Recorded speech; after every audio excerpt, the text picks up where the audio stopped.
Assalamualaikum warahmatullahi wabarakatuh. Baiklah, di sini saya akan mempresentasikan sistem saya, yaitu sistem laporan keuangan Dona Arsy. Latar belakang. Dona Arsy di Jalan Pramuka Bengkalis menghadapi tantangan dalam mencatat transaksi penjualan dengan akurat dan efisien.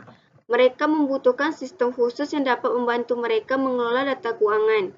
Dengan adanya aplikasi atau website yang memudahkan pencatatan transaksi dan pembuatan laporan keuangan, Dona Arsy diharapkan bisa meningkatkan efisiensi dan ketepatan dalam mengelola keuangan. Tujuan dan manfaat. Tujuan untuk meningkatkan keakuratan pencatatan transaksi penjualan, memperbaiki efisiensi pengelolaan keuangan toko, serta mengembangkan strategi pemasaran yang lebih efektif dengan menganalisis data penjualan, mengidentifikasi tren penjualan, menyesuaikan strategi promosi, dan mengevaluasi hasil kampanye pemasaran yang lebih baik. Manfaat. Manfaat dari sistem laporan keuangan Donat adalah mempermudah proses pencatatan transaksi penjualan, membantu karyawan dan pemilik toko dalam pengelolaan keuangan, dan meningkatkan efisiensi keseluruhan operasional toko donat tersebut. Design thinking. Dalam survei yang dilakukan, ditemukan bahwa Dona Arsy Jalan Pramuka Bengkalis menghadapi masalah dalam pencatatan transaksi penjualan tanpa adanya sistem khusus yang efisien. Hasil wawancara dengan pemilik toko Dona Arsy menunjukkan bahwa proses pencatatan transaksi masih dilakukan secara manual tanpa sistem yang memadai. Hal ini mengakibatkan kesulitan dalam mencatat dengan akurat informasi penjualan harian, pengeluaran operasional, dan pembuatan laporan keuangan. Oleh karena itu, terdapat peluang bagi Dona Arsy untuk mengembangkan sistem khusus yang dapat meningkatkan efisiensi pencatatan transaksi, pengelolaan keuangan, serta meningkatkan kualitas layanan yang diberikan kepada pelanggan. Prototyping. Prototyping adalah proses pembuatan model awal dari suatu produk atau sistem untuk menguji konsep, fungsi, dan desainnya. Prototype memungkinkan pengembang dan pengguna untuk mengevaluasi dan memberikan umpan balik sebelum produk akhir dibuat, mengidentifikasi dan memperbaiki masalah pada tahap awal. Berikut prototype pada sistem saya. Asal desain dan pembahasan akan saya bahas di Figma.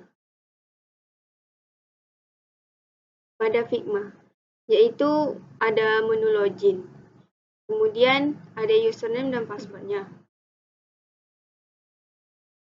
Kemudian mengisi datanya, yaitu dengan email, dengan password seperti ini. Kemudian masuk ke menu dashboard, yaitu ada data kategori, data transaksi, kemudian ganti password dan logout. Kemudian ada hal penting di dalam dashboard seperti pemasukan hari ini, pemasukan bulan ini, pemasukan tahun ini. Ini ada tabel, grafik, dan diagram. Kemudian pada data kategori, yaitu ada search, ada button tambah kategori, ada edit dan hapus. Pada data transaksi, yaitu ada search juga, ada button tambah kategori, ada tabel, yaitu tabel tanggal, kategori, pemasukan, pengeluaran, dan opsi. Kemudian logout akan kembali ke menu login. Kesimpulan dan saran. Kesimpulan, implementasi sistem laporan keuangan Dona Arsy di Jalan Pramuka Bengkalis telah berhasil mempermudah proses pencatatan transaksi penjualan dan pengelolaan keuangan. Ini telah meningkatkan efisiensi dalam operasional toko donat dan memberikan kemudahan bagi pelanggan dalam bertransaksi di toko. Saran, untuk langkah selanjutnya, disarankan untuk mempertimbangkan pengembangan sistem yang serupa untuk toko donat lainnya guna meningkatkan efisiensi operasional dan pengelolaan keuangan. Selain itu, perluasan modul dalam sistem laporan keuangan Dona Arsy juga dapat dipertimbangkan untuk memenuhi kebutuhan konsumen dalam mendapatkan informasi tentang produk dan layanan yang ditawarkan oleh toko donat tersebut. Baiklah, terima kasih. Sampai di sini saja presentasi saya.